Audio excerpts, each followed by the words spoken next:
குறுப்பெயர்ச்சி பலன்கள் 2025 சிம்மராசி. சிம்மராசிக்காரங்க பொதுவாக பெரிய மனிதர்களிடம் நட்பும் சகவாசமும் வச்சுருப்பாங்க. பொதுவாக இவங்க தனித்துவமாக இருப்பாங்க. அதாவது சூரியன் பிரகாசமாக காணப்படுதில்ல, அதை மாதிரி உங்களுடைய இது உங்களுடைய செயல்திறனே சிறப்பாக இருக்கும். சரி, இப்போ குரு பகவான் என்றைக்கு பெயர்ந்தாருன்னா 11ஆம் தேதி பெயர்ந்தார். அதாவது 11/5/2025 குரு பகவான் பெயர்ந்தார், இடம் பெயர்ந்தார். எப்படின்னா, இப்போ உங்களை பொறுத்த வரைக்கும் இது வரைக்கும் குரு பகவான் 10ஆம் இடத்துல இருந்தார். இப்போ 11ஆம் இடத்துக்கு போகிறார். 10ஆம் இடத்துல இருக்கும்போது அவர் சில பிரச்சனைகள் உங்களுக்கு தந்திருக்கலாம். குறிப்பாக எடுத்துக்கிட்டிங்கன்னா, உங்கள் முயற்சிகளில் தடங்கள் வந்திருக்கும். பெரிய ரொம்ப சிரமப்பட்டு நிறைய காரியங்களை செஞ்சு கொண்டிருக்கோம். இதனால் மன வருத்தம் கூட நிறைய பேருக்கு அடைஞ்சிருக்கலாம். இருந்தாலும் மற்ற கிரகங்களுடைய பலத்தால் ஓரளவு நீங்கள் சிறப்பாகவே இருந்திருப்பீங்க, அது ஒன்றும் இல்லை. ஆனால் இப்போது இந்த 11ஆம் இடத்துக்கு போகிறார்ல, இது ரொம்ப சிறப்பான இடம். இப்போ குரு பகவான் உங்களுக்கு எண்ணற்ற நன்மைகளை தர இருக்கிறாரு. இது வரைக்கும் நீங்கள் பட்ட கஷ்டங்களுக்கெல்லாம் ஒரு நிவர்த்தி கிடைக்கிற மாதிரி ஒரு இது வரும். ஏன்னா இதுக்கு முன்னாடி சனி பகவான் இடம் மாறதுக்கு முன்னாடி நிறைய நன்மைகள் பெற்றிருப்பீங்க. அந்த இடையில தொய்வு இருக்கிற அந்த தொய்வை இப்போ குரு பகவான் மீட்டு உன்னதமான பலனை தருவார். அதாவது அவர் 11ஆம் இடத்துக்கு போகும்போது என்ன செய்வார்னா, நல்ல பணப்புழக்கத்தை நல்லா தருவார். உத்தியோகம் சிறப்பாக இருக்கும், புதிய பதவி கிடைக்கும். அதுமாதிரி மாணவர்கள்லாம் நல்ல கல்வியில் சிறந்து விளங்குவாங்க. உத்தியோகம் பார்ப்பவங்களாம் சிறப்பாக இருப்பீங்க. வீடு மனையும் போட்டாலும் வாங்கலாம். இது குரு பகவான் குரு பகவான் 11ஆம் இடத்துல இருந்துக்கிட்டு நன்மை தருவார்.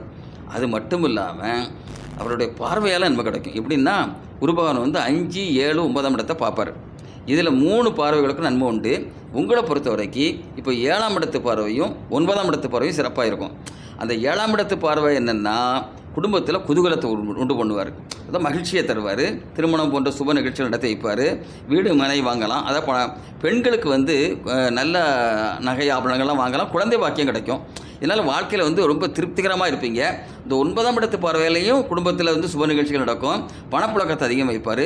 தேவைகளை அவர் பூர்த்தி வைப்பார். இதுமாதிரி எண்ணற்ற வசதிகள், குறிப்பாக உத்தியோகம் பார்ப்பவங்களுக்கு இந்த 9ஆம் இடத்து பார்வையால் பதவி உயர்வு போன்றவையெல்லாம் கிடைக்கும்.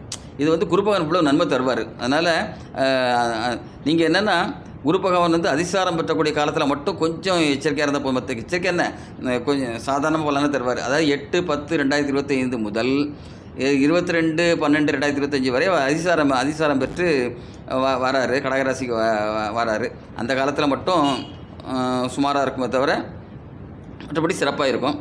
மற்றபடி பெரிய கிரகங்கள் எடுத்துக்கிட்டிங்கன்னா, சனி பகவான் இப்போ 7ஆம் இடத்துல இருக்கிறாரு.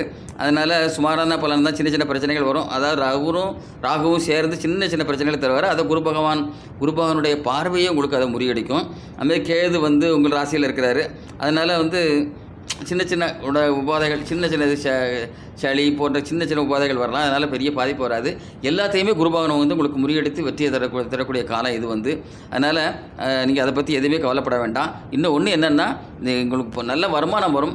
அதை கூடிய மட்டும் நல்ல சேமிப்பில் இருந்துக்கிடுங்க. சேமிப்பு அதாவது நிரந்தர வைப்பு கணக்கில் சேர்த்தா ரொம்ப நல்லாயிருக்கும். சரி, பரிகாரம் எடுத்துக்கிட்டிங்கன்னா, நீங்கள் காளி, துர்க்கை, பத்திரகாளி அம்மனை வழிபடுங்க.